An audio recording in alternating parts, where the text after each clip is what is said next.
All right, hey ladies. So welcome to the Flip lecture about voting and elections. Today we're going to be talking about a few main ideas. Here I left some blanks. We have about 6 slides of fill in the blanks. So do your best to fill in the blank here if you can, or the blanks here. The next slide has the answer. So those are things that you need to be able to do by the end of this lecture.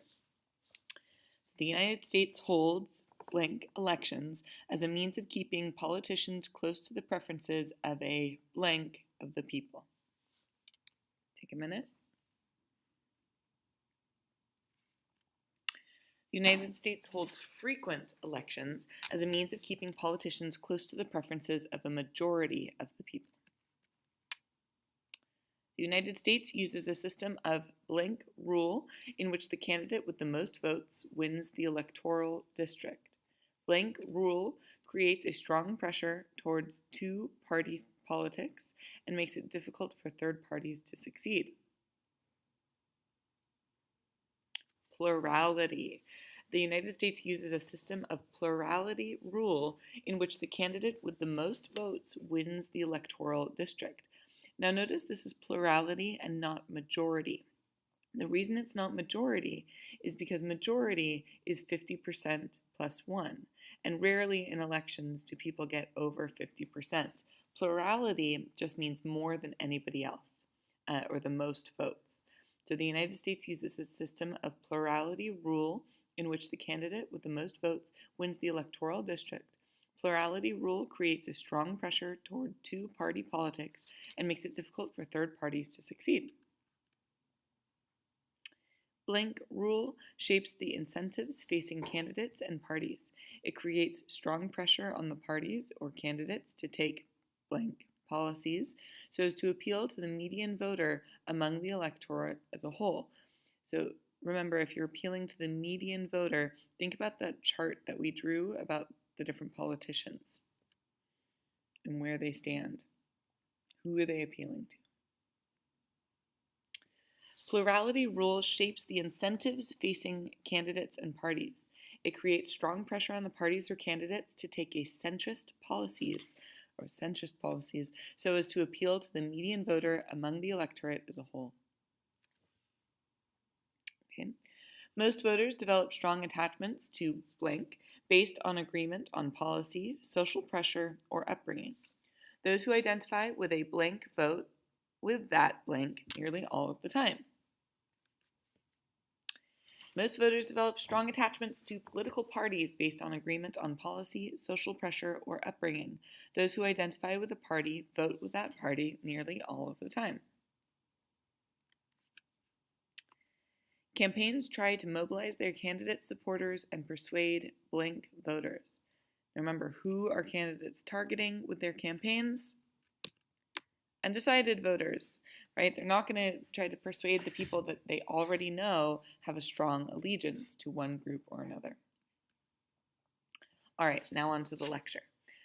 One thing you need to know is that voters rely on competition. Voters rely on competition to weed out the weak candidates. A lot of people are holding off on getting too attached to one of the political candidates because they want to see what happens, right? They don't want to get attached to a candidate and then have them drop out of the race, so they rely on competition to kind of do that part for them. Okay, institutions of elections. Elections are a blend of state and federal rules. Federal laws dictate the time and place for congressional and presidential elections, the qualifications for office, the allocation of seats, the structure of electoral districts, and the qualifications and rights of voters. State laws dictate how votes are cast and counted, the procedures for registering voters, candidate qualifications for all elected officials other than members of Congress and the President, and procedures for nominating candidates and getting on the ballot, the operations of the parties, etc. So state laws have a little bit more to do with maybe some of the logistics, whereas federal law, that's kind of the big picture stuff. Okay, so in speaking about voting, you need to know who votes. Today we have universal adult suffrage, but that means everybody who is a citizen is able to vote. But then you also need to know who is not allowed to vote still. There are still populations today that are not allowed to vote. Who are they and why?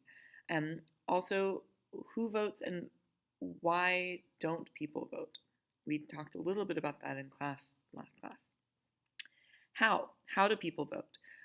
People today, we vote in secret, and you choose among the candidates for a particular office. Now, this is different from some other countries where you're asked to come up with the name of the candidate that you want, which is a very different system. So for us, we're voting in secret, and we choose among candidates for a particular office. Also, in some other countries, the legislature will pick their candidate, and then the population just approves it. Where? Single-member districts that have equal populations. One person is one vote. And one thing you need to know, single-member districts. I'll go into that in just a second, but you need to know what a single-member district is. I'll elaborate on that as well. So what does it take to win? The candidate who wins the most votes among all of those competing for a given seat wins the election. And that's what you call a plurality. Okay, we do not have majority rule in this case. In terms of the candidate, we're talking about plurality rule. Okay, so what doesn't election law do? Federal and state laws do not limit the amount of television and other forms of advertising, total campaign spending, the activities of groups and parties on behalf of candidates, and how the media cover the campaigns.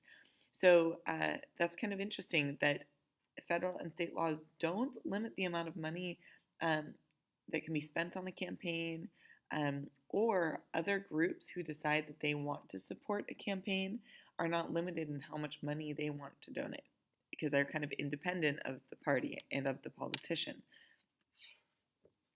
Okay, who can vote? At the beginning of the Republic, way back when, there were only white men over 21, but now we have universal suffrage. The Supreme Court is meant to ferret out voter discrimination, but in recent years, there have been these voter ID laws, actually just this past year, in which people are required to carry a state-issued ID. The trouble is, some states have been making it very difficult to obtain those state IDs, and so I'll show you a brief video clip at the end by John Oliver in which he discusses that. In U.S. presidential elections, only about 60% of people vote. That's in the presidential elections. Only 60%. That's not a lot of people. And in congressional elections, the midterm elections, it's actually even lower. It's only 45% or so. That's a big deal that not everybody comes out to vote. That means 40% of people decide that they don't want to vote or cannot vote for some reason. All right, so voting is not, it's a right in America. It is not a requirement. In some other countries like Australia and I believe in Italy as well, you're actually fined if you do not show up to the polls. You're kind of taxed, a poll tax. But in America, it's a right, not a requirement. You need to know the term the turnout rate. That's the number of people who actually vote divided by the number of people eligible to vote. Kind of makes sense. And what are some of the restrictions on voting? The biggest restriction on voting is actually age. Those of you who are not 18 yet cannot vote. Those of you, well, I think most of you are citizens, but non-citizens cannot vote. People in prison cannot vote. They have been, so it's part of the social contract. They say that if you break a law and you are put away in prison, then you no longer get the right to vote. You no longer have the right to have a say in your government because you refuse to abide by the rules. Ex-felons, so people who have gotten out of jail and for doing a felony. And one of the other big things is that you have to register to vote. Some people just never get around to registering. Some states, like Colorado, allow you to show up the day of the election and register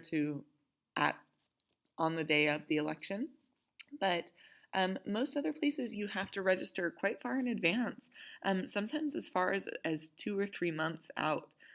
That's a pretty long way, and it takes some planning, and not everybody plans that far in advance. So what are some of the efforts to increase voter turnout?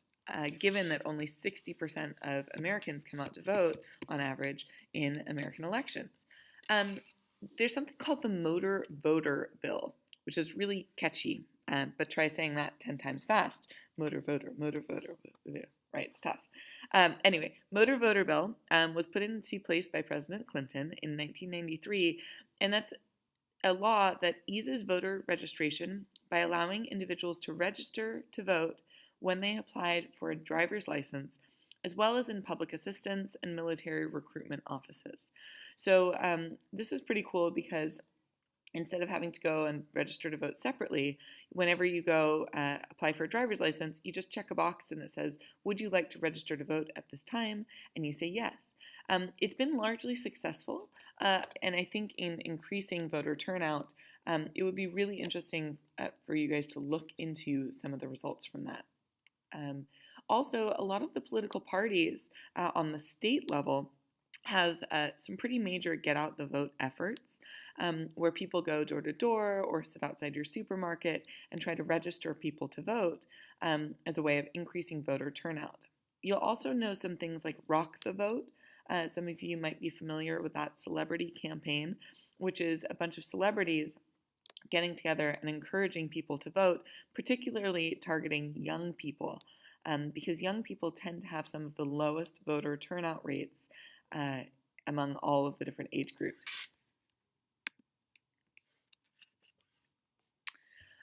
Okay, so local election officials rely on their registration databases to format ballots, set up precincts, determine which voters should vote in which places, and to communicate with people about where their voting is. So right before Election Day, what happens is you tend to get a booklet in the mail that tells you a kind of overview of all of the issues that you get to vote on. And many people bring that booklet with them into the ballot box. Some of you may recall that I brought it to class last semester when we were studying economics and passed it around for you guys. It also then tells you where your voting place is. And what happens is that you need to turn up at that place between usually the hours of 7 a.m. and 7 p.m. And you need to show up within those hours and with an ID, and that's where you would go into the ballot box and vote. You cannot just show up to any other ballot place. You need to show up to your assigned voting place on voter day between 7 a.m. and 7 p.m. That would be another barrier to voting, is that you cannot show up anywhere. I cannot show up, for example, I live in San Francisco, but I work all the way down the peninsula. I cannot go vote in the peninsula. I must go vote near my house in San Francisco. Further, election day is on a Tuesday. Why on earth is it on a Tuesday of all days? That dates back to when people were working on farms, but it is a tricky time. In Italy, it makes a lot more sense because they have it on a Friday, I believe, and so people take a long weekend. And it's a national holiday. Why don't we have a national holiday for voting day? Maybe that would be a way to increase voter turnout. So there's a number of different ways for increasing voter turnout. Okay, this link is a voter ID link, and it's by John Oliver on Last Week Tonight. I encourage you to watch it on your own time. It's 14 minutes long, but it's really fascinating. Last Week Tonight with John Oliver voting, if you just go to YouTube and type that in, and it should pop up. Okay, now moving on to electoral districts, single-member districts with equal populations. Okay, single-member districts are an electorate that is allowed to elect only one representative from each district, the typical method of representation in the United States. So, imagine California divided up into districts of equal populations. All of the people come out to vote in that district. And from that, the person that wins more than anybody else, a plurality of the votes, is chosen as the representative from that district. That is what's called a single-member district, plurality. SMDP system. It is not actually part of the original Constitution, but it was revised to be SMDP after the passage of the 17th Amendment in 1913. Elections for the US Senate, the Electoral College, and the presidency are kind of the odd cases, so kind of ignore those for now. We'll talk about the Senate, the Electoral College, and the presidency a little bit later. You just need to know that they're different. Okay, I apologize for the formatting of these slides, but SMDP, single member district plurality, is when the country, or in our case the state, is broken up into districts with the same population. It's a winner-take-all plurality system, which is also called first past the post, which is a very British term, first past the post. Imagine horse racing, and it just means whoever gets more votes than anybody else. Right, first past the post.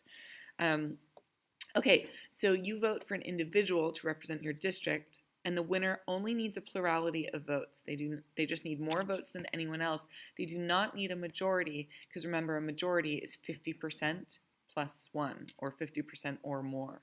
So you could still win if you have 40% of the votes, and if everybody else has 30%, you could still win because you have more votes than anybody else. Okay, SMDP lends itself to a two-party system. It tends to be more efficient, but it's not as representative of the electorate. Let's ignore SMDM. Okay, so imagine this is a country, and the country is broken up into 100 districts, each with an equal population. We're going to focus on District 44, okay, where you have the candidates who are running are me, Ms. Brogno, Ms. Hanrahan, Ms. Horan, Ms. Conklin, and Mr. Offield.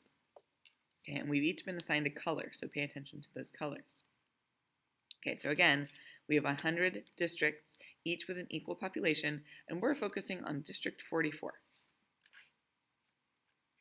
Okay, so I get 40% of the vote, Ms. Brogno gets 35% of the vote, Ms. Hanrahan gets 10% of the vote, Ms. Hanrahan 5, Ms. Conklin 5, and Mr. Offield 5. Who wins this vote? Me! Okay, so I win. So District 44 is now red because that's my color. And this would happen in all of these different districts, and then you would count up whoever won the majority of the districts, or a plurality, so more than anybody else, and that person would win the election. So again, so let's pretend, so for all of these, all the red, I get all the red, Ms. Brogno gets all the blue, and then I would win. It's a two-party system. You have to vote for one of us. Right, this is a two-party system. Well, I believe I'll vote for a third-party candidate. Go ahead. Throw your vote away.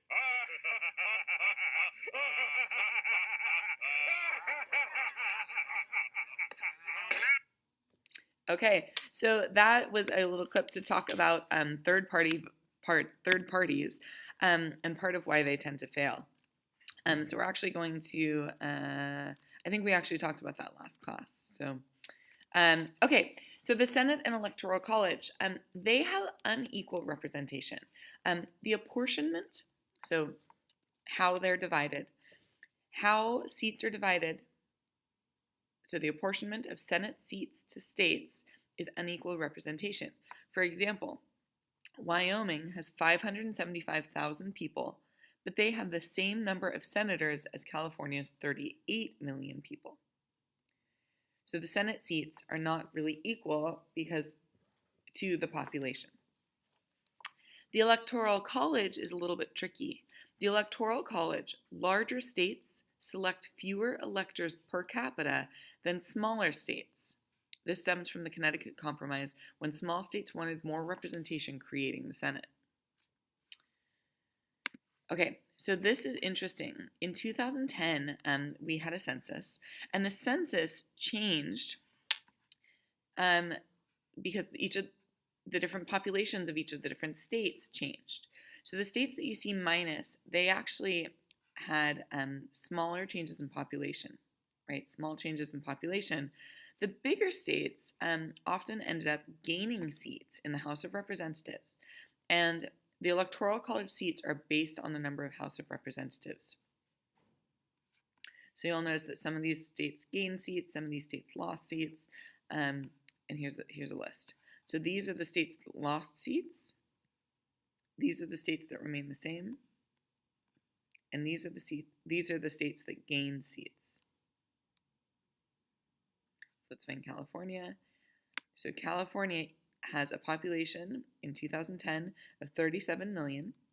They had an increase in their population of 10%, but they actually remain the same at 53 seats. So they had no change in the number of seats.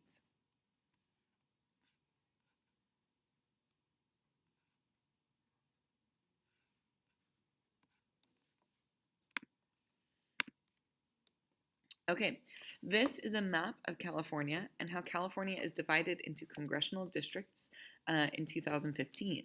And what you'll notice is that there are tons of different colors, but then look at the Bay Area.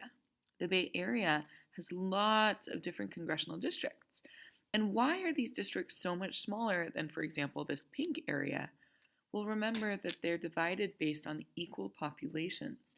So within these city areas, you're going to have lots of smaller districts because they need to have equal populations to those big districts, right? So this has the same population as this. And this has the same population as this, an area in Los Angeles. So it's really fascinating to look at that. These are the different district names. And so you can see, these are the different districts and our different district representatives. So you'll see, so we are District 14. So let's look at, and we can see here, Jackie Spear, our local representative and representative of Mercy. Okay, so that's kind of neat for us to see. I've told you guys I live up in San Francisco in District 12. So my representative is Nancy Pelosi, the former Speaker of the House. Okay, so in this upcoming election, it will take 270 electoral votes to win the 2016 presidential election. This is a kind of cool link. You can actually click here, and it will take you to the interactive link. But what's interesting is that you can play around with the different states once it loads. And play around and see who will get which states and which states' electoral votes. So for example, let's see, if I clicked California and said made California split, or I could make it red, and that would shift the balance towards Republican, because that would mean 55 electoral votes would go towards the Republican side. Or I could make it blue, and then that would make them win. So it's kind of fun to play around with different hypotheticals.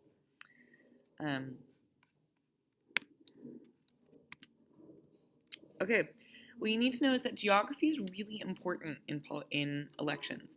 Electoral districts magnify the power of the majority. So this was interesting. It talks about congressional redistricting, which is that map the first map I showed you. So look at the decennial census. That means decennial means every 10 years. So every 10 years we have a census.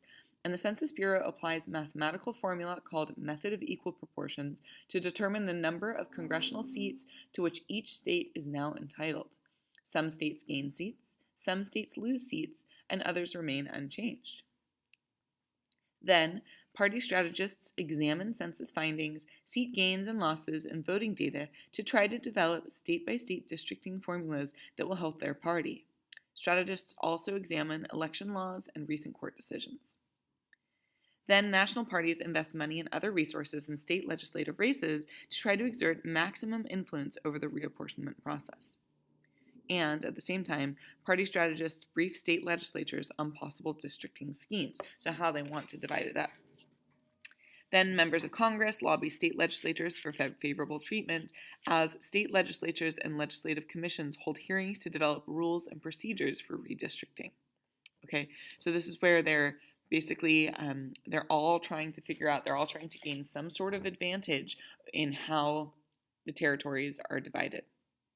You'll notice that in that map of California and the congressional redistricting, none of these are squares, right? You'll see that these are kind of funny shapes, right? And part of that's based on population, but then some people are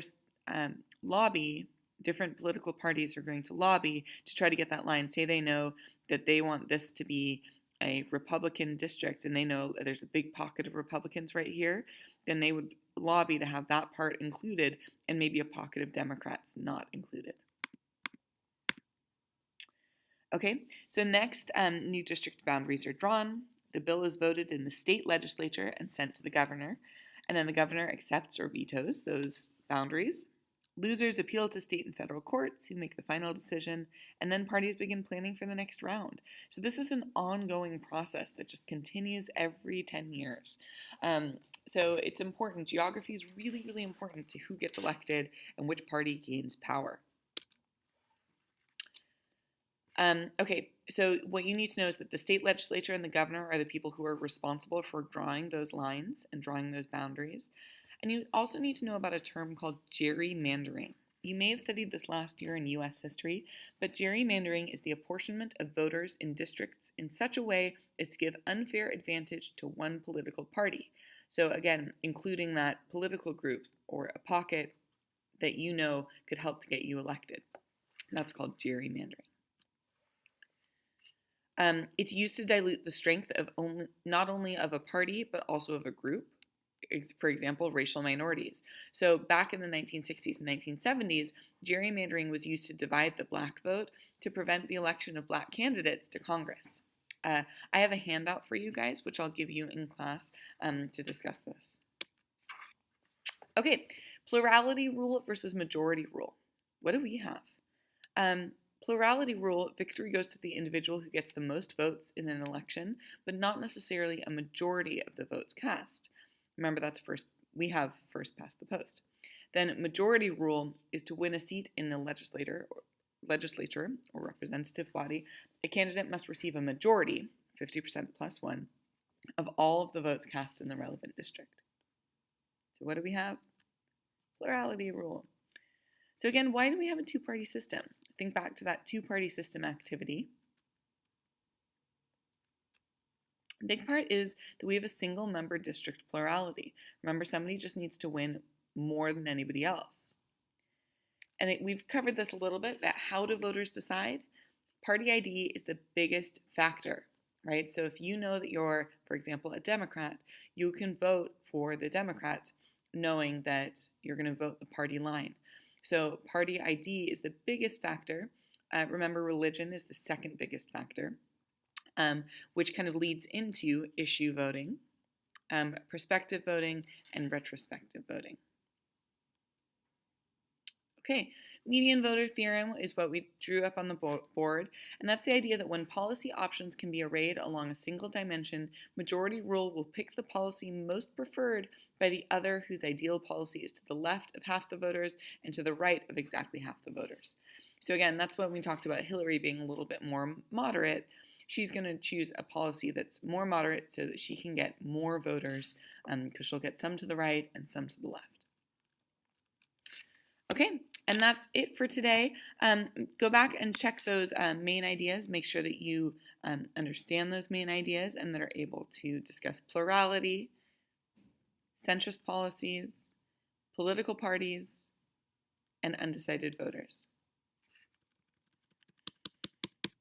All right, looking forward to seeing you guys in class.